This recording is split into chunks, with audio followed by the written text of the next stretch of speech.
right, so with our handsome Mr. B, we were going to try and work a little bit with our place in bed exercise, working a bit with that stay. He's like, I'm ready.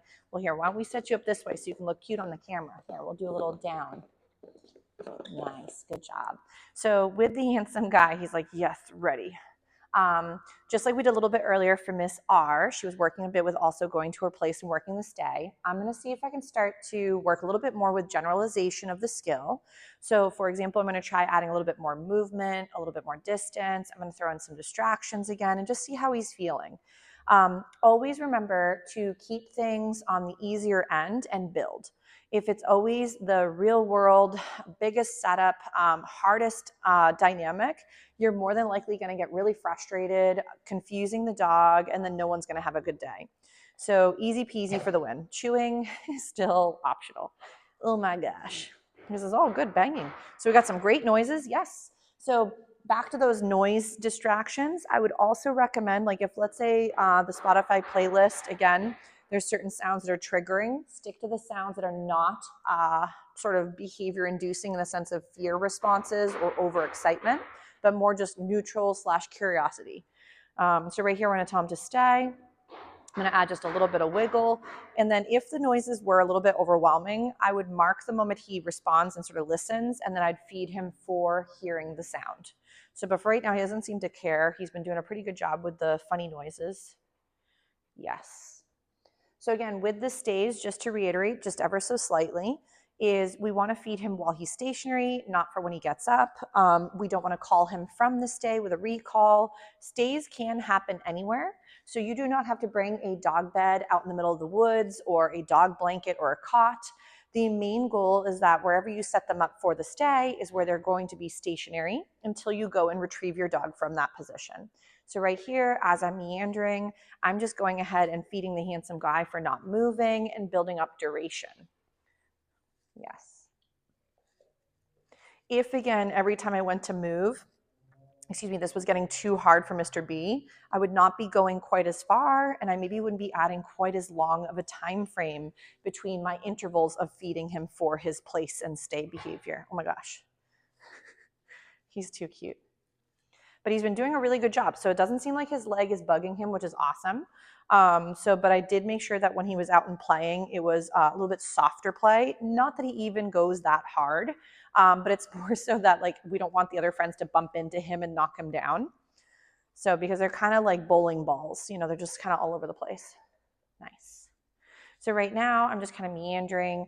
My reps are about the same, so I'm not really counting in my head. If it's easier for you to almost keep consistency, you can, but I wouldn't make it about like where it's very robotic and it's always the exact same time frame. I like to vary, and I'll try to also change up the way my hands are moving, or I'll be walking one direction and then maybe I'm facing my back towards him, and then maybe I end up going from a side approach versus a face forward approach. So that way I'm helping Mr. B start to realize that no matter what the crazy snack lady's up to, if I hold my stay position and the lady's out meandering, that, oh my goodness, oh, that was a hard one. Okay, you got it okay? Rough day. Good job. So if, for example, I was always very robotic and like the only time he was able to hold a downstay was if I was like facing him and holding my hand, like don't move. The problem with that is what happens when you're out of range or you don't want to be standing right there. Maybe you have to go to the restroom. So you want your puppy to hear the cue word once, ask for that lovely position, and then you might go and wander around the island of your kitchen, or you might go around to the corner where he can't see you and then sneak back over. So I'm going to go ahead. Oh my goodness. Once we chew it. Oh, and here comes the train. How exciting. So I'm going to feed him for this. I'm going to say, all done. He's like, that was amazing. I know. He's like, let's wrestle. And we're going to get him up and wiggling. He's too funny. That was exhausting, huh? What a good job. So once he gets up and wiggles, then I might feed him for loose leash walking, or I might feed him for moving into a front position or doing another little skill. Yes, nice. But giving them little recesses, like little breaks, will be also helpful. So I might get him up and do a little find it before we work the place again. Ready? Bed? Nice. Yes. So I'm just going to feed him for placing. What a smart boy. And we're going to rock that down. I'm going to tell him to stay. Oh my gosh. Chewing is something that we'll eventually work on. Maybe. So I don't mind if puppies adjust or move a little bit and get cozy, perfectly fine.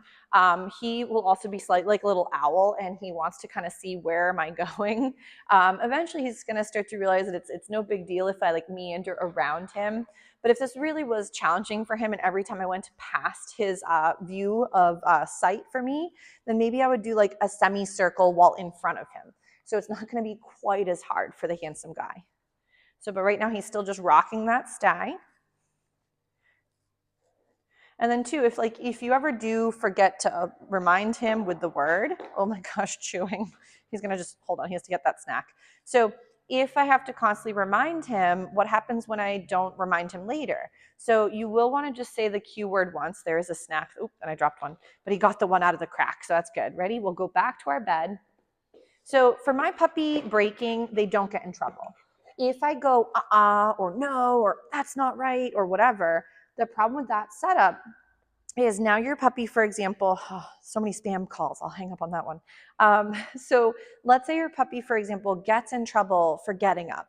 What happens when you want to end the stay and your puppy's supposed to get up? Should they be scared about getting in trouble? So there's this concept of like knowing when they're right and wrong is all human based.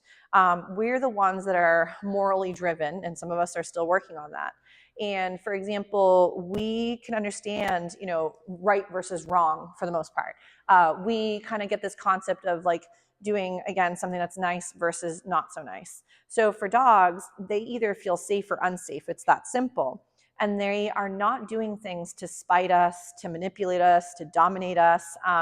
Dogs, I wish, were that brilliant, but they cannot rock something that's premeditated and spiteful. Their frontal lobes don't connect the same way ours do, and their capacity for preemptive like malice is not there. So they're either doing something that brings them joy, gives them an outlet, or at times is the only option for communication because they're a dog. So when we scold natural dog responses, or we get agitated for when our dogs fail at something, we're not teaching them, we're just scaring them. So are we going to be a safe teacher, or are we going to be sometimes an unpredictable teacher and therefore create potentially a dog that's also unpredictable or fearful?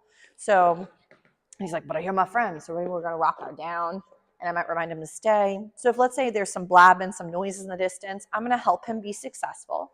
And again, remember too, when I'm blabbing, I'm not necessarily saying this is what you guys are rocking, but sometimes there's other novel friends that poke onto the channel and it's their first time watching, and they maybe haven't heard about these types of concepts. And what can be beneficial is then, even though you guys are rocking really nice skill sets and understand maybe psychologically where the puppy's coming versus us as people, that can be very helpful for maintaining a healthy and safe, relationship for both. So this is really nice. Yes. So let's say maybe he needs a little breather. I'm going to go ahead and feed him his last little rep. I'm going to say, all done. Oh my gosh, so exciting. So if he likes to do a little dance, a little party at the end, no big deal. So, but we'll get him up and wiggling.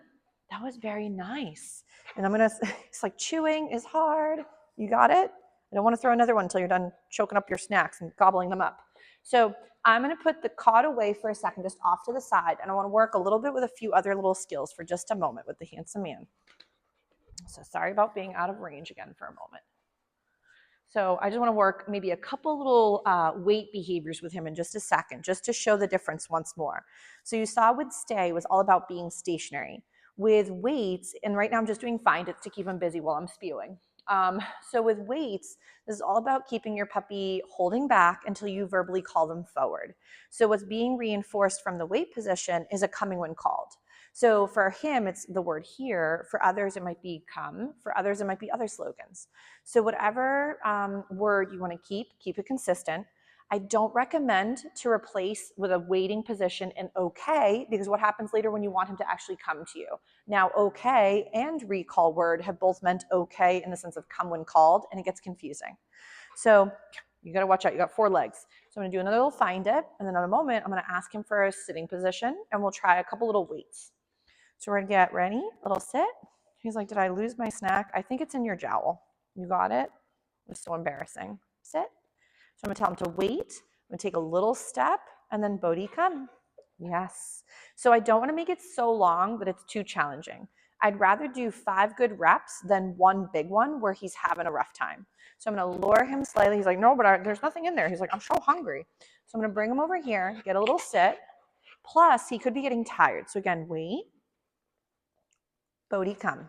So remember, when your teenager gets a little bit overtired, they tend to look a little unruly. And that's where people might think, oh, we need to do more things with the dog.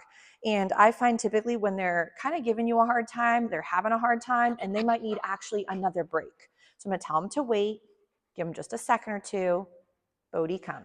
Nice. So you'll see my distance is not very big. My duration's not that long. There's plenty of distractions because the environment is always stimulating. So I want to make sure that we're being set up for success. So again, wait.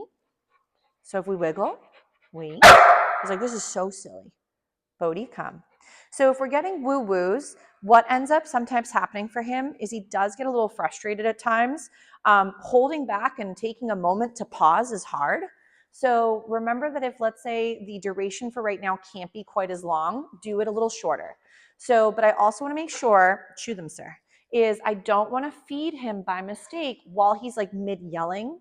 Not that, again, dogs can't bark. It's very normal. Dogs bark. That's what they do. But the problem is sometimes puppies will start to create a little bit of behavior chains. And what can be problematic there is, let's say your puppy sits and they're looking at you and then they bark and then you feed them for giving eye contact, but it was like literally right as they're barking. Your puppy might think that it involves sitting, eyeballs, and bark, and that's what gives them their paycheck. So we want to be a little careful that it's not the yelling that is also reinforcing them for skills, because that can be a little problematic for later if you don't want a dog that just but like yells at you while you're trying to work on skills. There are a few videos too from the previous resources. The wilds are like, we're going to wrestle no matter what. So for the previous resources, there are some on also like when barking happens throughout training. So, and those are the Kiko Pup videos that I also highly recommend. Emily has a great selection of a slew of videos. So if you're finding, they're wilds, they probably have to go to the restroom. We'll bring them out in just 2 seconds. But if you're finding that there's a few other topics, like we haven't dived into all of them, you can always check out some of the other resources for other content. And that can also be very good for an assistant moment for some other behaviors we're having trouble with. So like the woo-woo, I'm just going to kind of ignore. We're going to maybe get them up and wiggling. And maybe I'm going to feed them instead now for a little bit of loose leash walking.